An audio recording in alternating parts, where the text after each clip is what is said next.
We invite you to join us in celebrating the life of a great man who graced these halls, Dr. Felder. So all of our offerings are dedicated to his memory. This is I Shall Wear a Crown.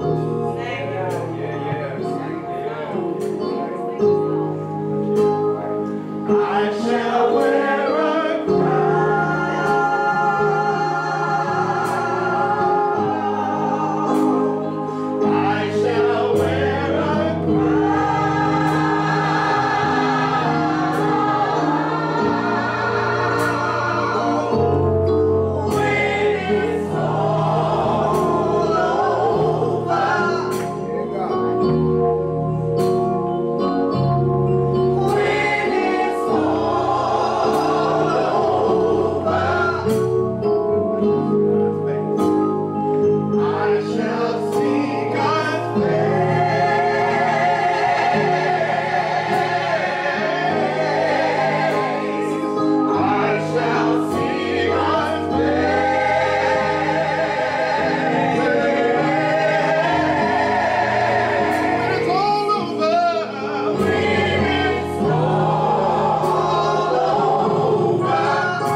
This is the day that the Lord has made. We shall rejoice and be glad in it. I'm so very glad to be at Howard University School of Divinity today. I went to Wesley, but I went to Howard for undergrad. Is that all right? Amen. So I hear from Dr. Pierce that we get out on time, and so I'm going to get straight into the Word. I first do want to thank you so very much for all of your leadership that you are not having at Howard University, but just in the DMV area and abroad. So thank you. And thank you to the president of the SGA, Shayna Ayers Conway. And I see other friends in the audience. Reverend Kevin is here. So I'm just so very honored and blessed to be here on today. Brandon Cox, my dear friend, Reverend Brandon Cox, has already read the scripture, but I'm just going to read it one more time if that is all right. There are different kinds of gifts, but the same Spirit distributes them. There are different kinds of service, but the same Lord. There are different kinds of working, but in all of them and in everyone, it is the same God at work. Shayna told me that she wanted me to talk about having various gifts. She wanted to empower the students here with their various gifts. And so for just 15 to 20 minutes on today, I will be preaching from the topic of gifted with greatness. Let us pray. Gracious God, we thank you for this opportunity, God. We thank you for the opportunity to preach the gospel, because we know that there are people here that are needing a word. So Lord God, decrease me, God. Increase your Spirit in me and have your way as only you can. We give you all the honor, the praise, and the glory. And the people of God will say amen. Amen. Amen. Gifted with greatness. Since most of us can remember, we have been asked or have asked others this single yet destructive question of, who do you want to be when you grow up? As a pediatric nurse, I would cringe when children were asked this question, because their amygdala, hippocampus, cerebellum, and prefrontal cortex began to work in their brains as they identified one single person in a world filled with 2.7 billion people in 195 countries and thousands of professions to choose from. And so with their developing gifts and minds, they are pigeonholed into one single response to make others proud. I can recall running to the chapel of Howard University after switching my major not one but 3 times, because I was trying to fulfill a profession that I had named at the age of 7, but one that I was not passionate about. I was lost, I was confused, and I did not want to let others down, and found it hard to let go of a dream that I had dreamed for others for so long.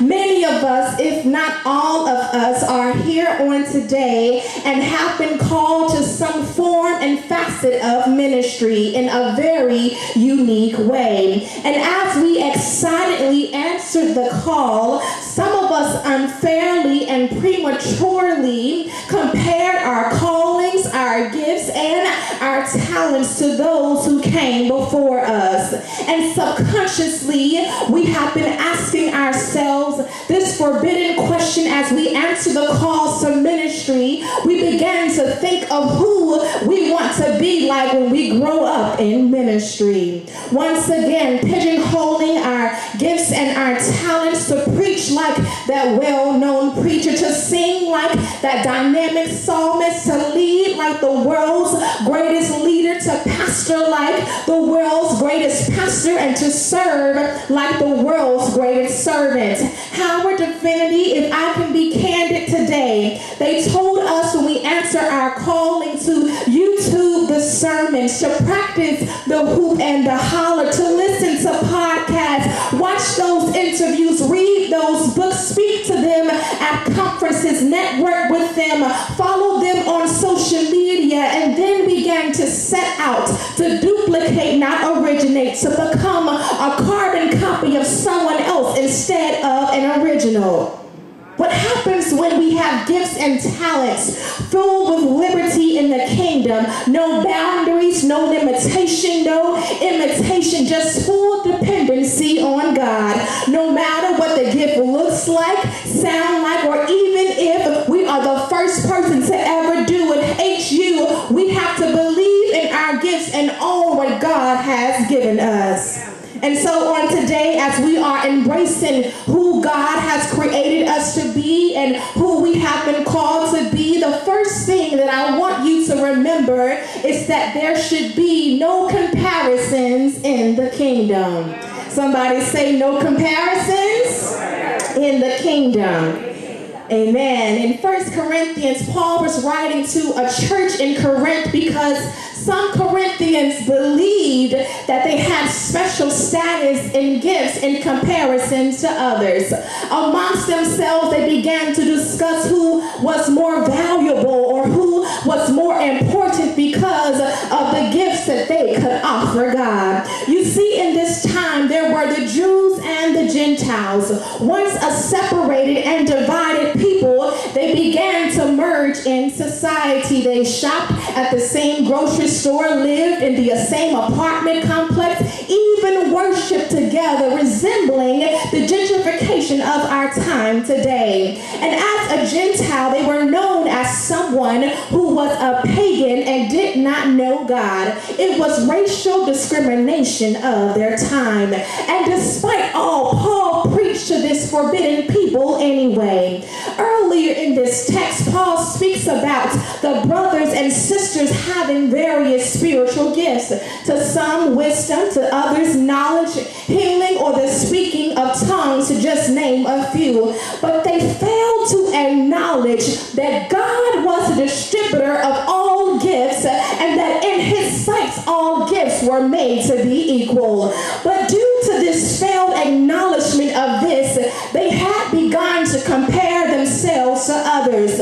People of God, what happens when we are called into ministry to serve God and are silenced because we are comparing our gifts and talents to other people? What happens when we have signed, sealed, and delivered ministries inside of us and we cannot push in our delivering on due dates that were not assigned to us? What happens when we are given a gift and talent that eyes have not seen nor have ears heard, but yet we punish ourselves, our gifts, and our God because it has never been done before? Amen. All we hear today, church, is that we don't normally do it like that. The leaders don't normally lead like that. We don't normally preach like that. But I just came here on today to tell somebody to stop comparing your gifts. You don't want to look like nobody else. You don't want to sound like nobody else. You don't have to worship like nobody else. God called you, and that is enough. God called you, and that is all that you can do. And I just need two people in here on today that are ready to own their gifts, to stop comparing and to take their callings back, to take their ministry back, to take their anointing back. Oh, come on. To say, Lord, I am fearfully and wonderfully made, that no weapon formed against me or my ministry shall prosper, that in my mother's womb God knew me, and the same God that called me knew the number of hairs on my head, that if God is for me, who can be against me? It's time for us to rise up in our gifts and our talents. If I look different, so what? If I sound different, so what? If no one else has my gifts, so what? Because if God be for you, nobody can be against you. So stop comparing and begin to pick up your gifts. And so after we stop comparing our gifts, no matter what season of life we may be in, the second thing is we have to be reminded that we cannot place limitations on a limitless God. In verse 5 it says, there are different kinds of service, but the same Lord. The people in the city of Corinth were trying to place a hierarchy on the gifts of the kingdom, and so Paul has written to them to remind them that there are different ways to serve God. I find it very ironic that when we are called to ministry and when we went to seminary and divinity school, many people limited God, thinking that the only way individuals can be able to serve in ministry is through preaching and pastoring. Yes, they may be called, but that is not all of the calling. And quite frankly, we have deified the pulpit and preaching, but most pastors will tell you that preaching is only 10% of the call, only 10% of a way to serve, only 10% of the gift, but we serve a limitless God. Ephesians 4:11 says, Paul reminds us that some of us are called to be apostles, some prophets, some evangelists, and some pastors and teachers. And if it is all right, I want to personally extend that list on today. Some of us will work in the four walls and others outside. Some of us are called to churches. Some of us are called to the academy. Some are called to serve the young, and some are called to serve the old.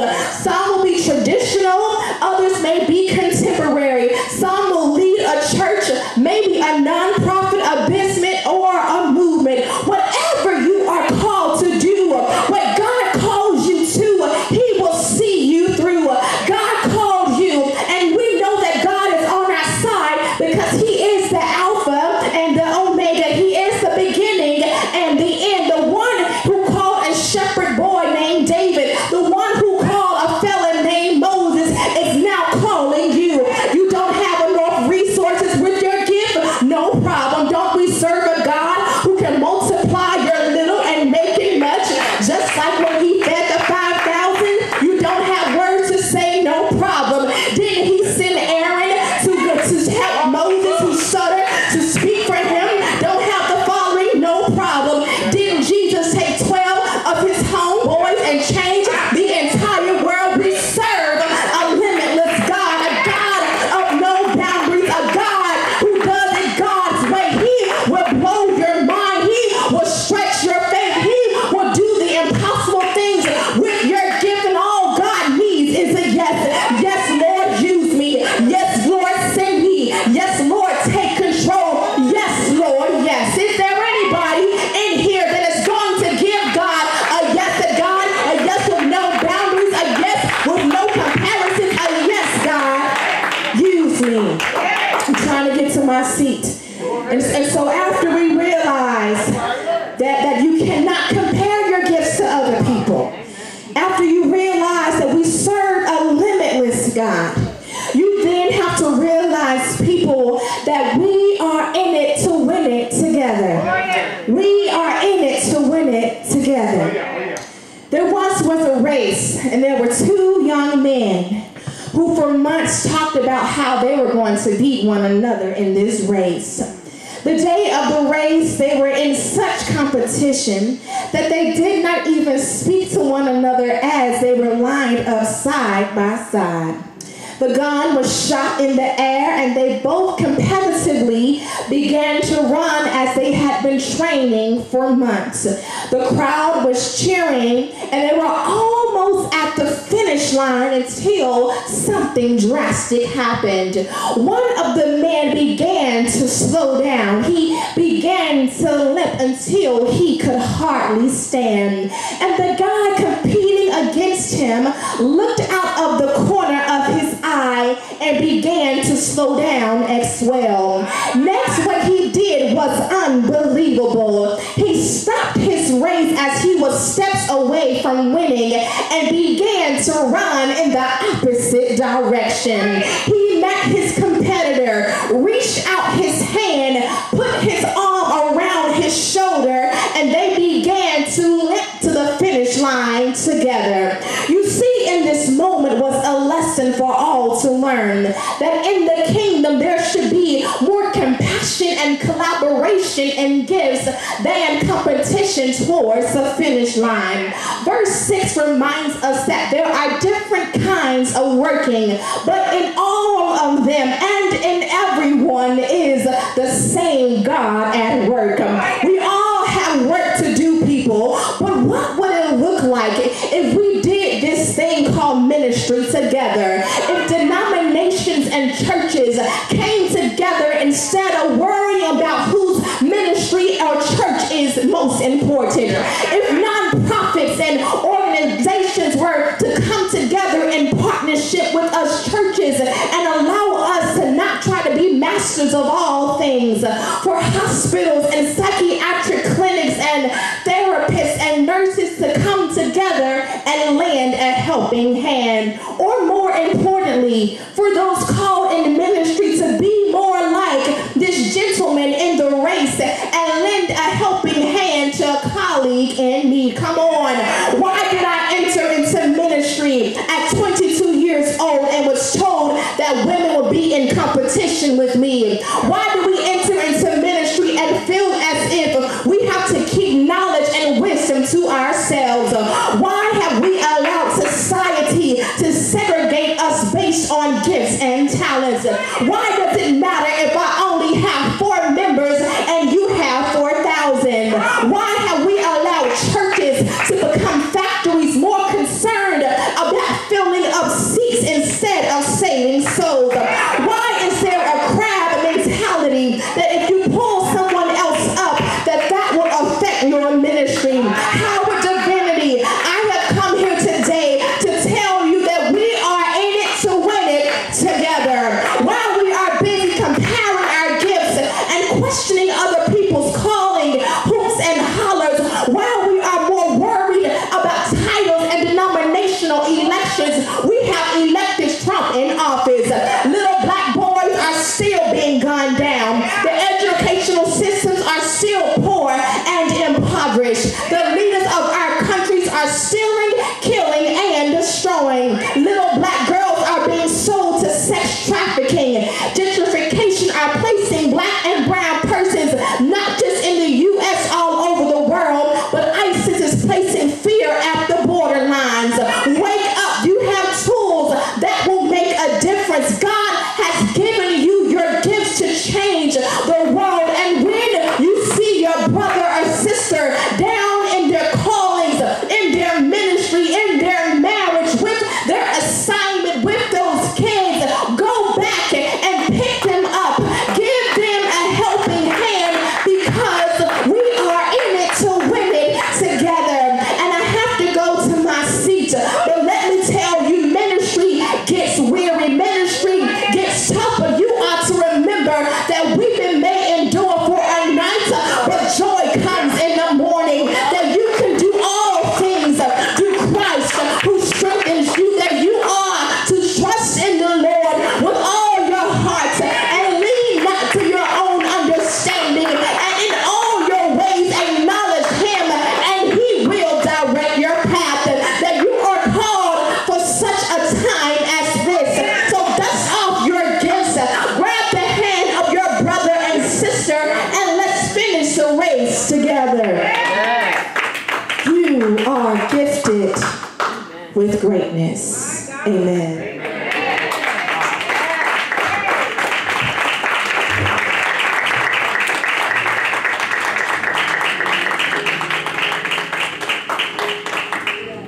Gifted with greatness. Oh my God, that is a powerful word for us for this season. I tell you all to show up at chapel every week because God builds upon the work that God does. If you remember Dr. Harrison, who during the pinning ceremony had a series of slides that she showed in this very room about a race. And reminding us that this work that we're doing is a race. Amen. But it's not given to the swift. Amen. Right? But to the person who is willing to go back and help someone else. Yeah. So I want to remind you that by choosing a theme, that we're building upon it week after week after week, because that's what God does. God brings all things together.